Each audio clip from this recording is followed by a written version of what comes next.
खलील जी हिया सुन्नत खुदा के प्यारी कुर्बानी हुई बिला शके खैरुल वरा के प्यारी सोने खलील जी हिया सुन्नत खुदा के प्यारी कुर्बानी हुई बिला शके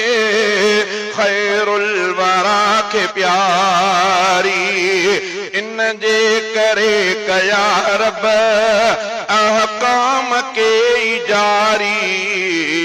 कुर्बानी वारी आई अजो ईद भलारी ईमानदार माण्हुनि